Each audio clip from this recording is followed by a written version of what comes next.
Assalamualaikum warahmatullahi wabarakatuh. Menjelang akhir bulan Maret, pagi ini menjelang sahur jam 2 tanggal 31 Maret, kita akan ulas lagi teman-teman pelajaran belajar berinvestasi di pasar modal nih ya. Nasibnya kayak apa? Nah, jadi selama 3 bulan dari awal tahun saya belajar berinvestasi di pasar modal masih boncos, masih minus ternyata ya.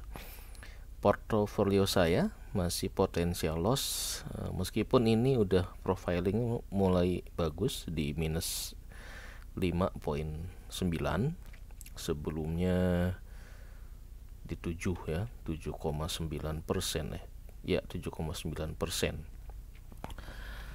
Jadi ya memang mentalnya harus kuat kalau kita niat mau bermain-main di pasar modal gitu ya.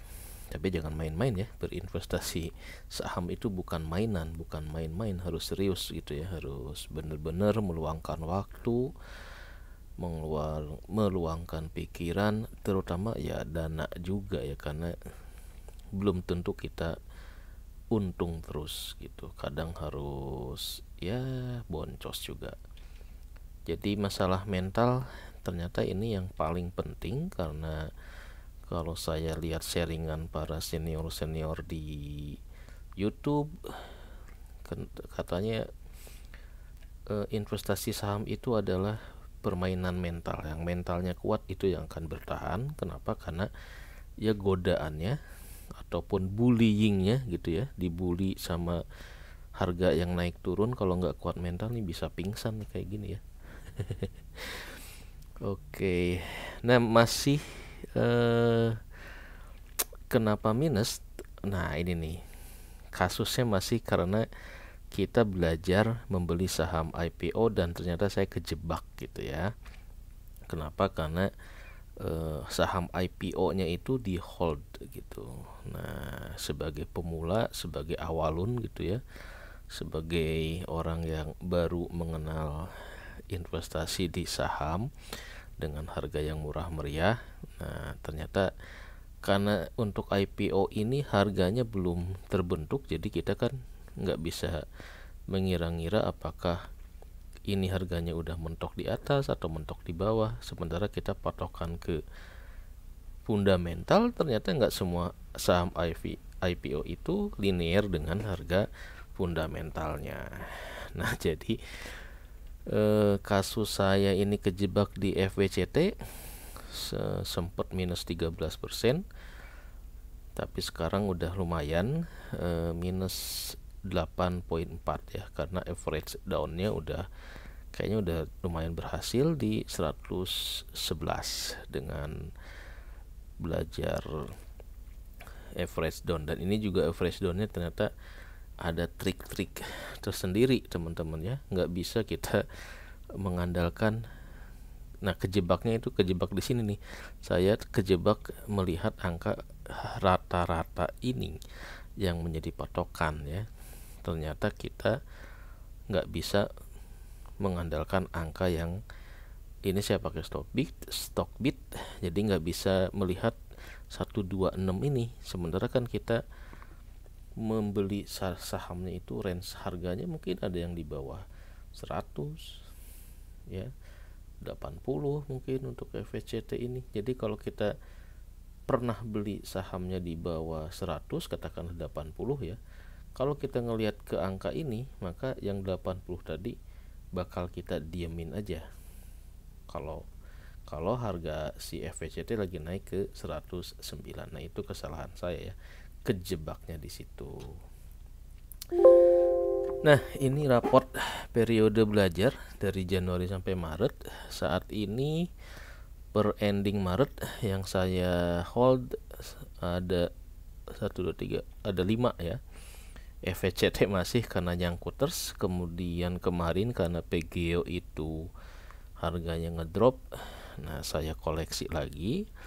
Ini juga kayaknya masih nyangkuters juga ya, karena harganya turun-turun terus kecepatan belinya. turun ke 700 perak.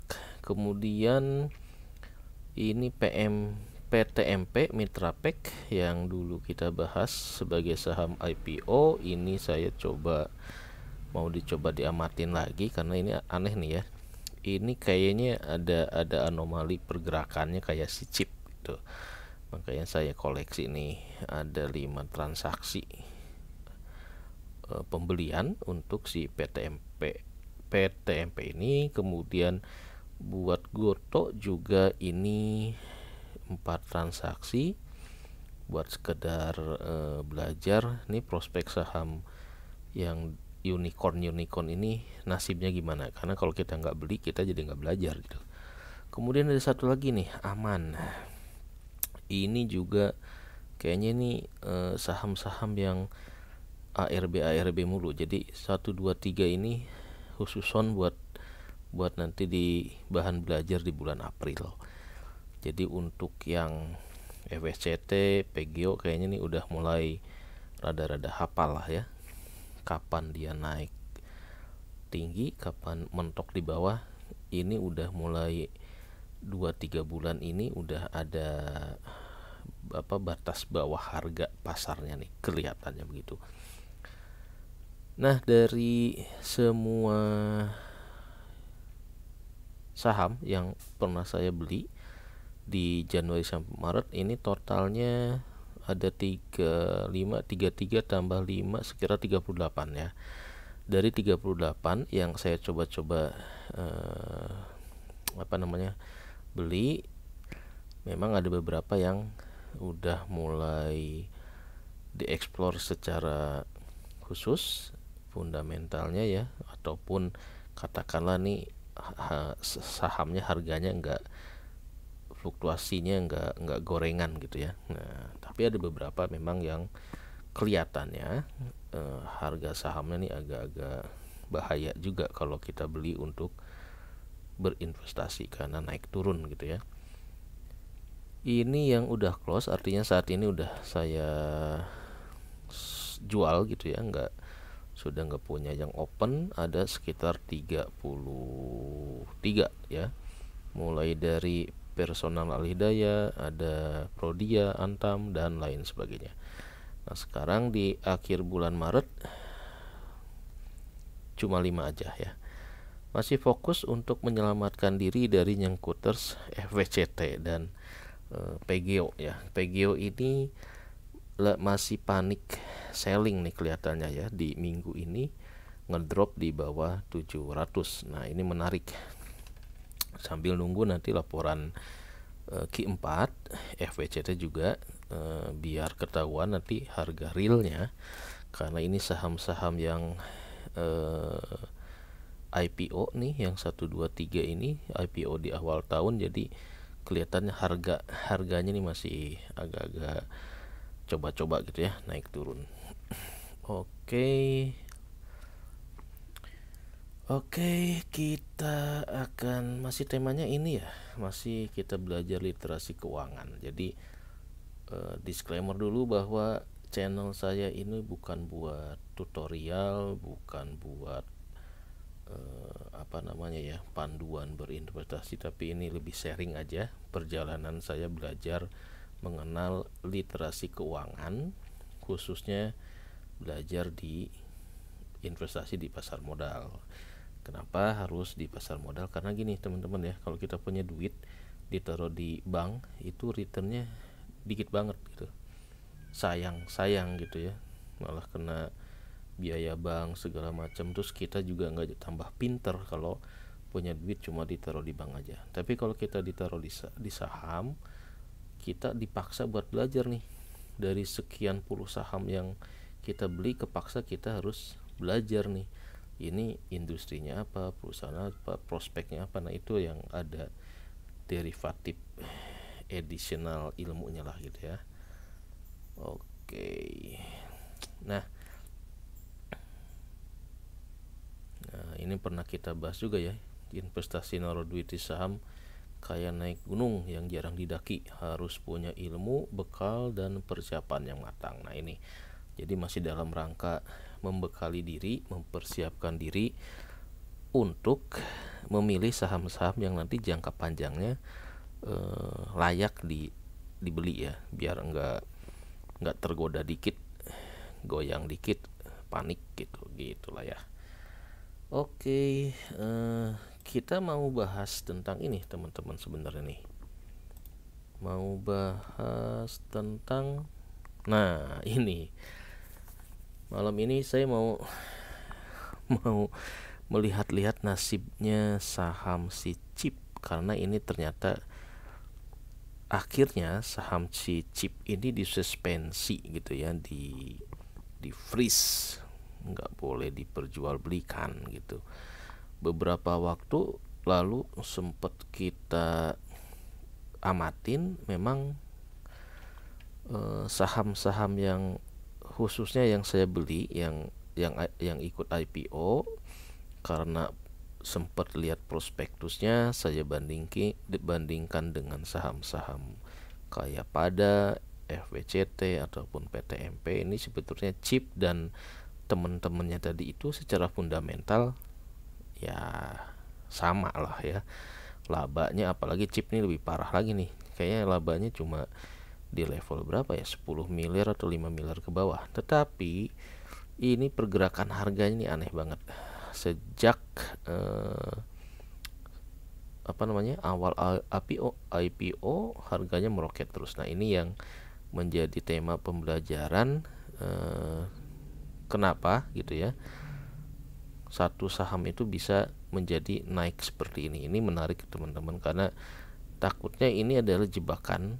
Ketika kita beli di 1400 kena suspensi ya, habis itu langsung bulan depan di April ini terjun bebas kembali ke harga awal IPO-nya. Nah itu dia ya, ini yang sempat jadi penasaran gitu saya, meskipun saya nggak handle karena nggak pegang, karena udah terlanjur dibuang di saat 100-an gitu ya, nyesel juga sih. Kalau enggak berapa kali lipat nih, dari 100 ke 1000 nih, 10 kali lipat ya.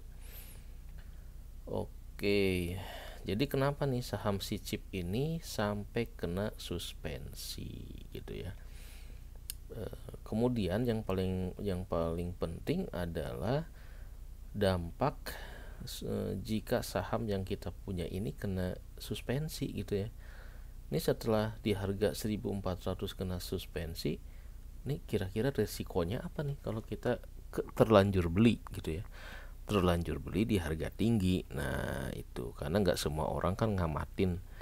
Kalau kita yang ikut IPO, kita tahu harga awal di prospektusnya gimana, kita explore bisnisnya gimana, kita bisa punya panduan sebetulnya ini harga udah wajar atau tidak wajar, sehingga harga fenomenal si Chip pasca IPO ini kita punya posisi, ini kita harus beli atau menghindari saham yang seperti ini.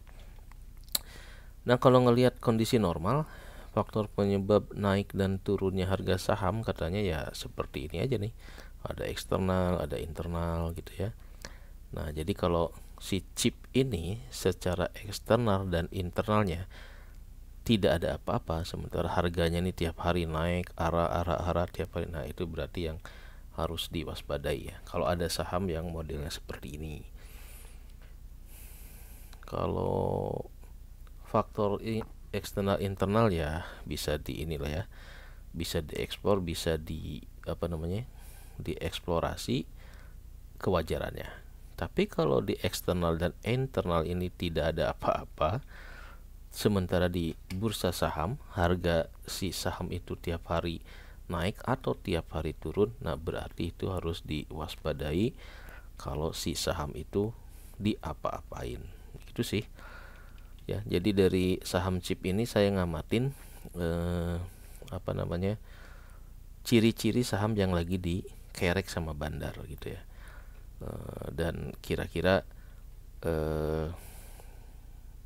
bahayanya apa, peluangnya apa, itu mungkin ya.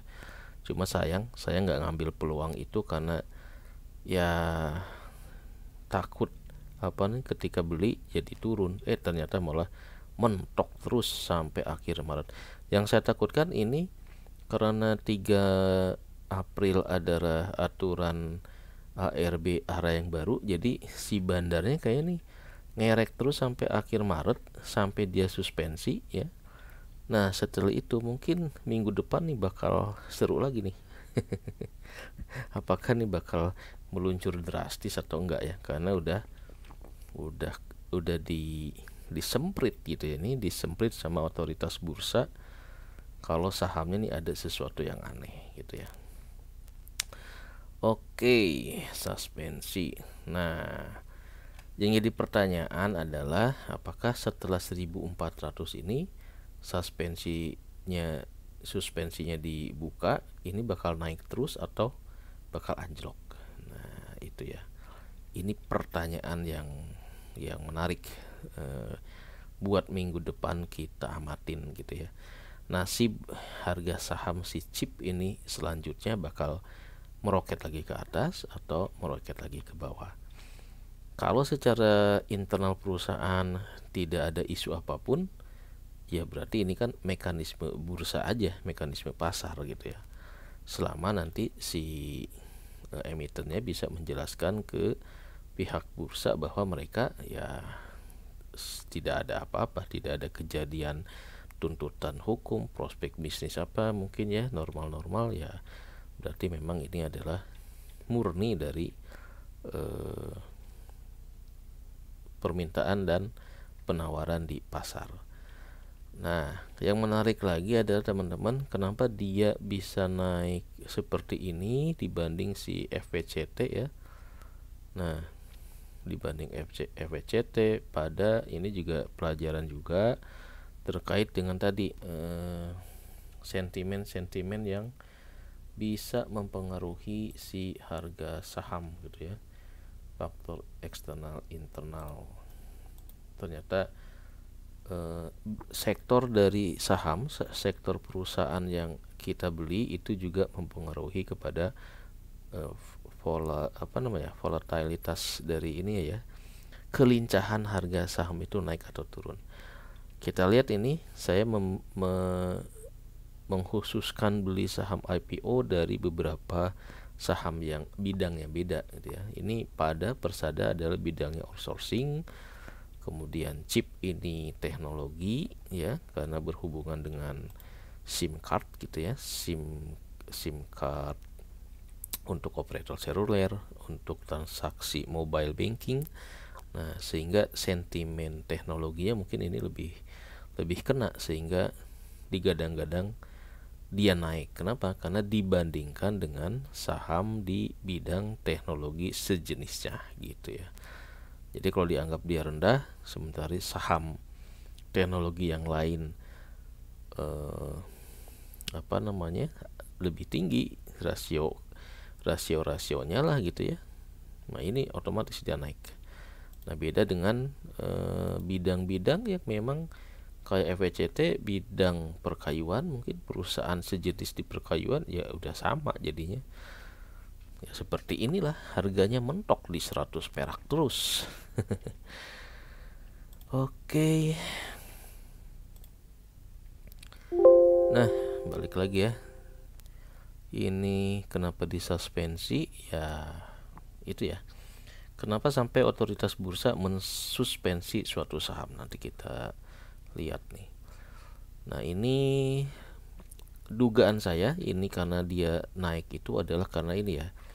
Si chip ini customernya adalah menjadi supplier SIM card buat operatornya Hutchinson awalnya. Setelah merger dengan Indosat, berarti kan pangsa pasar si chip ini juga punya peluang untuk dapat mensuplai nomor-nomor yang Indosatnya. Nah, ini mungkin yang membuat bisa jadi ini jadi naik karena ada di sini. Tapi apakah dalam perjalanan di bulan April dan selanjutnya bakal naik terus? Nah, itu tanda tanya juga ya. Setelah nanti laporan keuangan si chip sampai Q4-nya keluar, nah itu barulah ketok palunya ya. Apakah revenue-nya mencerminkan sesuai dengan ekspektasi harga ini atau malah harga ini terlalu over value. Itu dia PR-nya. Nah, ini benar-benar pelajaran banget beli saham IPO dari 1 2 3 4 5 dari 5 saham IPO dan ada gitu ya, personel alih daya yang saya amati. Ternyata ya gagal cuan banyak di saham chip karena keburu dijual di 193. Padahal dari 300 nih udah mulai ini ya, udah mulai ngiri gitu, wah bisa naik terus. Nah kalau dulu beli di 300 terus naik sampai 1000, wow. Nah, cuma ya begitulah, nggak berani ya, tidak berani. Kenapa ya? Karena kita memasuki medan yang baru sebagai pemula. Kita nggak tahu nih ini harga mau nanti dibanting atau enggak, itu ya kita belum punya nyali gitu. Begitu teman-teman ya. Nah, ini pertanyaan menarik, kenapa si chip ini disuspensi? Nah gitu ya. Jadi kalau kita lihat nih pergerakan dari 3 saham ini yang sama-sama IPO di awal tahun, 2 perusahaan ini masih nggak jauh dari harga IPO-nya nih di level 100. Sementara si chip nih 10 kali lipat di 1460. Makanya ini mungkin yang disebut anomali ya, ada pergerakan yang tidak biasa dari satu saham sehingga pihak otoritas bursa ngasih kartu gitu ya, kartu kuning, disuspensi dulu. Apa kartu merah ya kalau suspensi itu? Tidak bisa diperdagangkan, mungkin kartu merah gitu ya. Tapi kan nanti bisa dijual lagi sih sebetulnya ya. Jadi mungkin kartu kuning lah. Nah, yang kedua yang menarik adalah untuk akhir Maret ini, per 30 Maret personal alih-daya sudah public expose, sudah melaporkan audit reportnya dengan perolehan laba 4,5 miliar. Jadi udah rilis audit reportnya, angka sampai Q4-nya, laba selama 2002 di level 4,5. Nah, ini si chip, ini labanya berapa nih ya? Nanti kalau ternyata labanya sama nih, cuma 4,5. Nah, nanti teman-teman bisa bandingin. Kalau labanya sama, yang satu cuma 100 perak, yang satu 1400, kira-kira nasibnya gimana ya? Gitu. FWCT juga sama, ini kita nantikan dia dapat labanya berapa, nanti kita komparasi ke harga pasar yang sekarang di level 100-an. Apakah 100 ini under value, over value atau gimana? Nah, itu aja. Jadi tujuannya membandingkan 3 saham ini ya, karena memang ini saham-saham yang waktu IPO yang saya beli, jadi secara spesifik saya pantau terus gitu ya, buat memahami karakteristik dari 3 bidang saham yang usahanya berbeda. Kemudian, nah ini definisi suspensi saham. Ternyata suspensi saham itu si sahamnya itu tidak bisa dijual atau dibeli. Ini yang jadi masalah nih teman-teman ya. Jadi katanya suspensi atau suspend adalah larangan sementara melakukan aktivitas perdagangan di bursa bagi anggota bursa efek. Jadi kalau anggota bursa efek berarti emitennya ya, atau personilnya juga, bisa manajemennya, direkturnya atau apalah, atau personil yang diberi kekuasaan, diberi kuasa atau bertanggung jawab untuk melakukan perdagangan efek. Berarti ini bisa juga suspensi ke ini mungkin ya, sekuritasnya kali, bisa juga kayak gitu ya. Nah, ini definisinya. Nah, faktor penyebab suspensi saham ini khususon buat si chip adalah sebelum suspensi dia udah disemprit pakai ini nih, UMA ya, unusual market activity. Makanya dari sejak beberapa perbandingan postingan yang lalu saya selalu menampilkan pergerakan si saham si chip ini yang naik terus. Cuma sayangnya nih, si otoritas bursa baru mengeluarkan UMA ini di bulan sekarang ya. Jadi harganya udah keburu sampai di level 1000 nih, 1400 gitu ya. Jadi UMA itu adalah harga daripada saham perusahaan itu terus bergerak dalam aktivitas yang tidak wajar atau dikenal dengan kenapa nggak wajar ini, karena tiap hari nih naik arak terus gitu ya. Jadi jadinya bikin curigation gitu ya, bikin curiga buat kita yang punya sedikit kewaspadaan gitu ya. Ini ada apa nih naik, padahal secara fundamentalnya ketiga perusahaan ini ya nggak jauh beda gitu ya, gitu. Jadi suspensi ini pergerakan sahamnya biasanya ya dilihat dari historical gitu ya. Kalau historicalnya di level 100 ya nanti otoritas bursa kan punya aturan hitungannya lah. Persis kayak si FVCT juga ketika dia turun terus ke level 90-80 dia juga sampai kena UMA juga ya, karena sebelumnya di 140, 120 sampai 80 perak. Oke. Jadi secara definisi suspensi itu adalah ini tidak bisa dijual dan tidak bisa dibeli.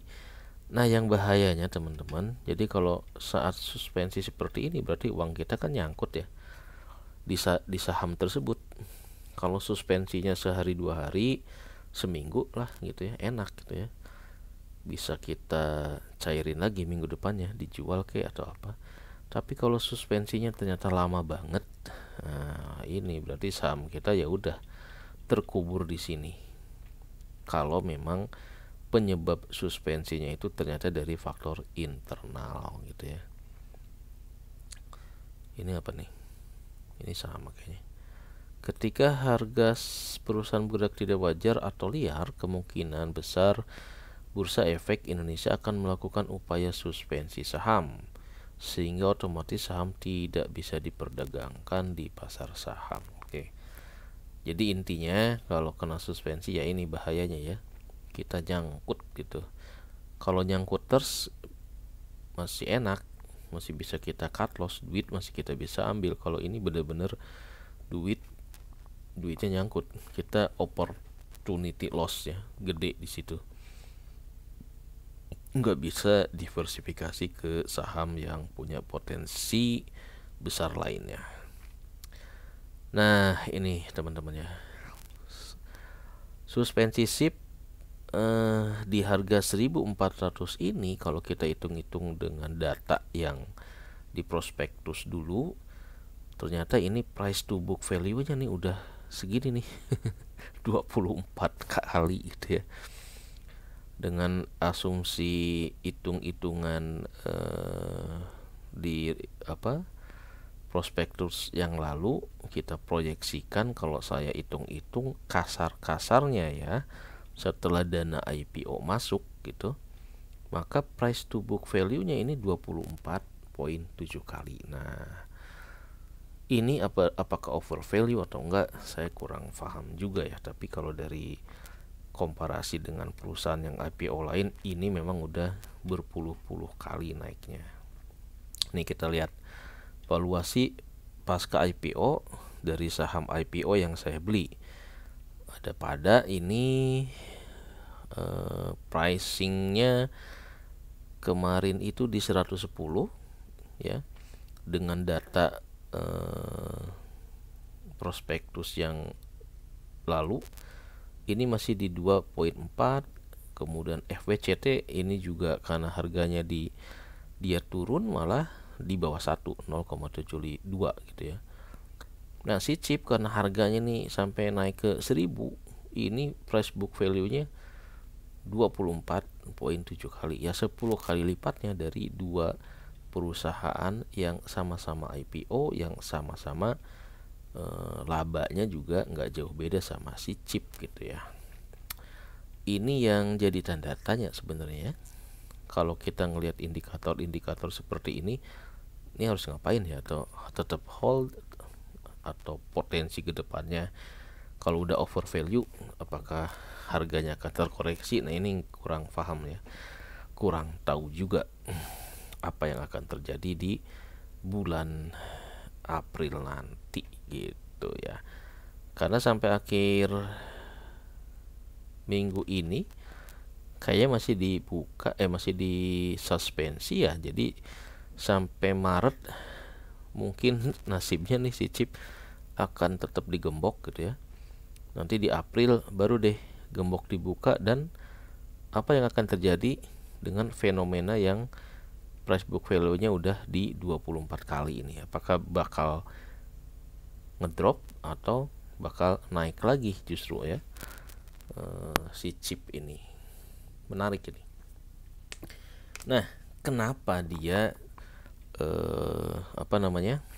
sahamnya ini bisa naik? Nah, ini yang menarik teman-teman ya. Jadi suatu saham katanya bisa dinaikin seperti ini. Ini biasanya dilihat dari ini teman-teman nih, jumlah sahamnya nih. Kalau kita lihat jumlah saham si chip ini cuma 800.000, FWCT ini 1,8 miliar, si pada jumlah saham 3,1 miliar. Nah, ini yang menyebabkan sahamnya yang sedikit ini gampang dimainkan sama bandar. Kenapa? Karena jumlah saham beredarnya dikit. Nah ini, jadi nanti kalau ada saham-saham IPO yang jumlah sahamnya dikit, nah itu mungkin potensi buat dicipkan gitu ya, diroketkan kayak si chip. Beda dengan FVCT nih, karena sahamnya banyak, dibeli retail banyak, si bandar katanya agak kesulitan buat buat memperkainkan ini, karena sahamnya waktu IPO banyak dibeli retail gitu ya katanya teman-teman di grup yang udah pada jam terbang ngamatin saham IPO-nya lebih banyak gitu ya. Ini pelajaran buat saham IPO. Jadi nanti kalau saya beli saham IPO kemudian jumlah sahamnya dikit, jangan kecepatan dijual. Begitu sih moral ceritanya ya. Jadi ingat-ingat ya, si chip price book value-nya udah 24 kali, FWCT masih di bawah 1, si personal alidaya 2,4 ya. Kemudian ini juga jangan lupa posisi labanya nih, karena si pada ini menghasilkan laba berarti oke dong gitu ya, bukan perusahaan sampah ini ya.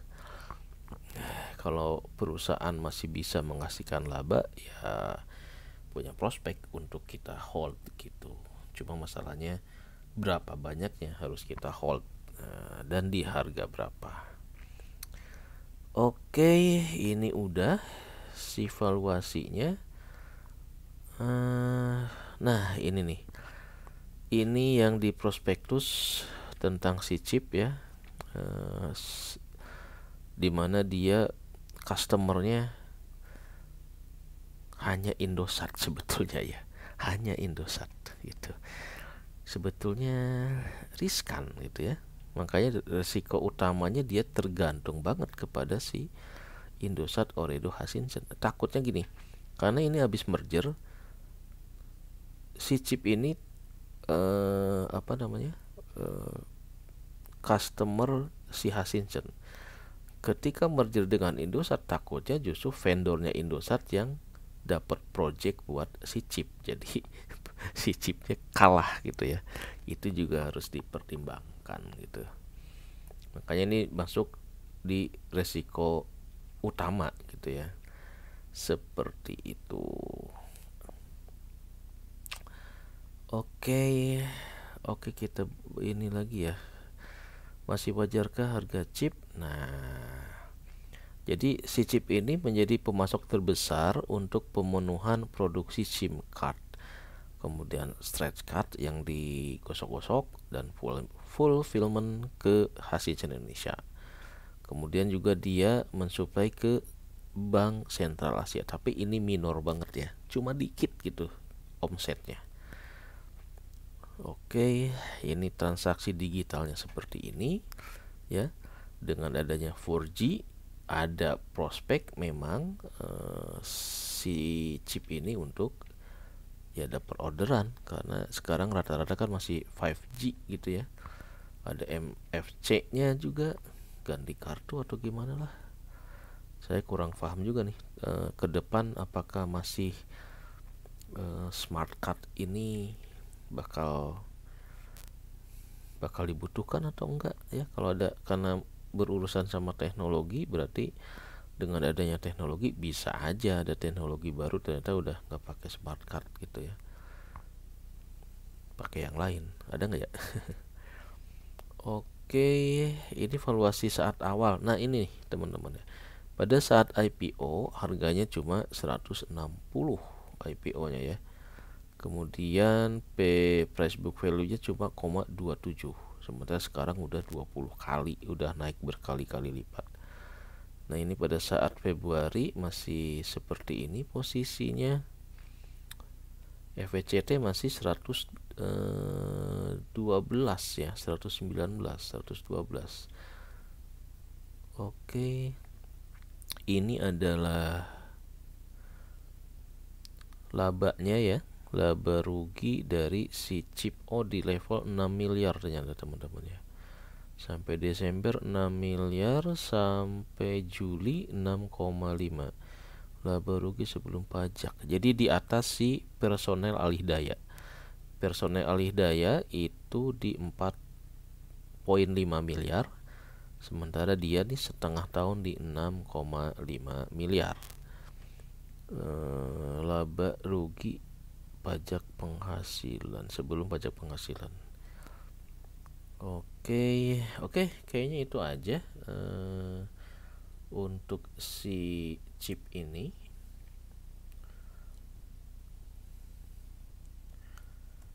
Yang menjadi inti dari bahasan sekarang itu adalah tentang suspensi ini ya. Kira-kira setelah si chip ini disuspensi, ini dampaknya apa? Ini yang bahaya sih ya.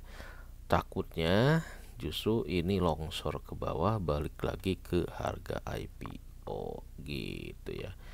Apalagi kalau kita bandingkan di ini dia divaluasi hitung-hitungan oret-oretan setelah kita hitung price book value-nya dengan harga penutupan di minggu ini gitu. Oke, sekali lagi ini bukan ajakan buat beli, hanya sama-sama belajar ngamatin ya. Disclaimer itu ya kagak tanggung jawab gitu ya. Ini cuma belajar doang, belajar mencoba analisa. Ini kenapa yang satu naik, kenapa yang satu turun, kenapa ini mentok gitu ya. Balik lagi ke sini teman-teman ya.